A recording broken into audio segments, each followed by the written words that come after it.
Eto'o Kameni is from Cameroon in West Africa. He plays goal for the Spanish club team Espanyol, one of the strongest teams in perhaps the strongest league in the world. But even fans in his own stadium shower him with racist slurs and bananas. When I see a banana on the field, I think, I'm not a monkey, I'm a human. It's hard for those far away to understand. But on one hand, I'm a respected member of the team, and on the other hand, I'm an animal. Marc Zorro was 18 years old when he left his native Ivory Coast, the nation he'll represent at this World Cup, to play soccer in Italy. For 3 years, he's played for the Sicilian team Messina, and in nearly every game, fans have taunted him. Finally, last fall, during a game against Inter Milan, Zorro had had enough. He picked up the ball and threatened to walk off the field.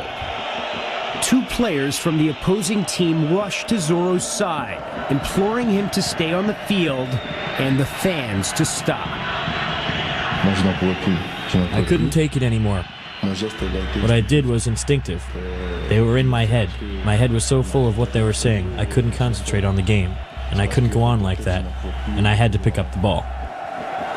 When Zorro next played Inter Milan, some fans held up a banner that read, "Peanuts and bananas are the pay for your infamy." 3 months after the Zorro incident, Samuel Eto'o, a striker for Barcelona and one of the world's best players, found himself in a similar situation. Eto'o, like Kameni from Cameroon, was playing on the road at Zaragoza, home to some of Spain's most openly racist fans. Angry and frustrated by the monkey chants that resounded every time he touched the ball, Eto'o repeatedly cried, "No mas, no more." It is not the right answer to lose it, but I think sometimes people should understand why. French striker Thierry Henry is one of the most acclaimed players on the planet. But like Samuel Eto'o, being an elite player hasn't spared him from racist slurs. I can tell you, so many times, monkey chants and people spitting at me when I was taking a throw-in or a corner kick. Whatever you can imagine. Americans might find it difficult to understand how and why there are so many overt displays of racism in European soccer. But there's never been anything akin to the U.S. civil rights movement in Europe, in part because there are so few black Europeans. What is taboo in the U.S. simply isn't in Europe. The continent, in fact, is home to dozens of far-right political parties, many of which have become popular by breeding fear of black and Muslim immigrants. European soccer has also long been a bastion of hooliganism. In the stadiums, all of this makes for a combustible mix. The biggest thing that we faced, and we're facing it now in continental Europe, is denial. People saying, it's only a few individuals, don't worry about them. What problem? I don't see a problem. It's not to do with race, it's to do with the culture, it's to do with a footballing form of abuse. It's not just some fans who are guilty of racism. 18 months ago, Luis Aragonés, the coach of the Spanish national team, was preparing his team for a World Cup qualifier against France when he was overheard exhorting one of his players by insulting France's Thierry Henry.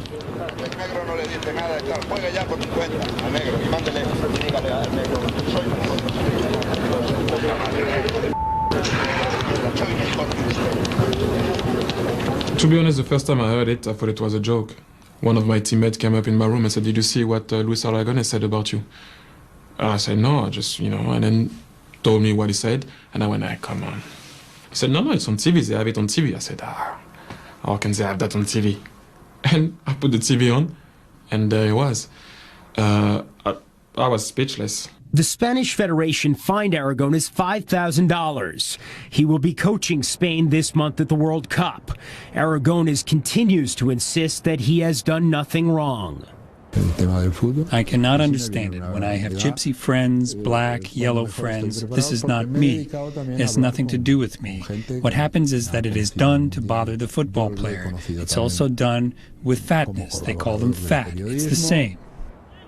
It's very different to say someone's got a big nose or big ears or is going bald or is fat. And we've never had in this country or other nations people being killed or maimed in the street because they're fat. There have been times when extremism in the stands has spilled onto the field. For example, Paolo Di Canio, a striker on the Roman team Lazio, has several times returned the fascist salute to the fascist fans who worship him. Europe's national soccer federations have the power to regulate behavior in the stands and on the field, but most have taken no action. When people were complaining about it sometimes, the authorities and even the referees on the pitch were just saying to you or whoever was getting abused, get on with it. Okay, I have to get on with it, but you would like also after that the authorities do something about it.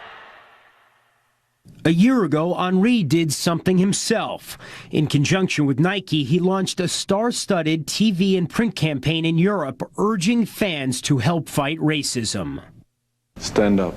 Speak up.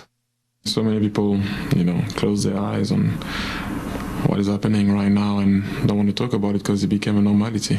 I just wanted to make people aware that that's not something that should happen in a game that we love, and also to make people aware sometimes that if you're in the stand and you hear someone doing that, to make them realize that that is not something to do, to talk about it. Even if it's one person in the stadium, it's one too many.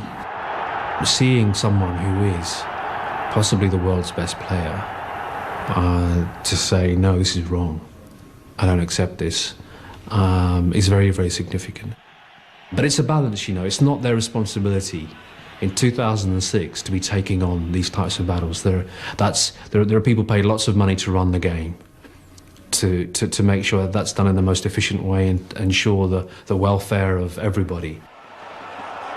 FIFA, soccer's world governing body, has always left the problem to each country's federation. But in March, with the World Cup and all the attendant media coverage 3 months away, FIFA President Sepp Blatter decided to act. He announced new and harsh regulations that will penalize teams whose players, coaches, officials, or fans engage in racist conduct. Penalties would affect league standings and World Cup eligibility. Financially, the consequences could be huge.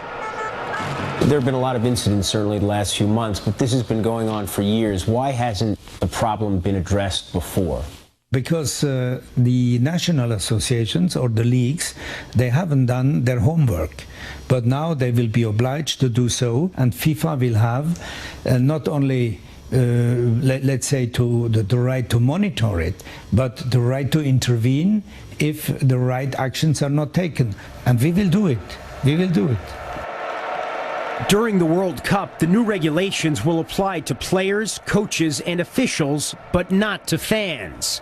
There are concerns that some fans might taunt their own players in an effort to have their opponents penalized. The stakes will be high. With the world watching, any racist incident would indelibly stain the beautiful game. What will happen to fans, say, in Germany during the World Cup who taunt black players? Yeah, where? Outside of the stadium? No, if they do it in the stadium, then I abandon. Then we close stadium, we go home. Definitely. No, seriously. No, seriously. Listen, if in this World Cup, with all the educational work we are doing now, and we still have that, then something is wrong in our society. And I don't know where we have to go.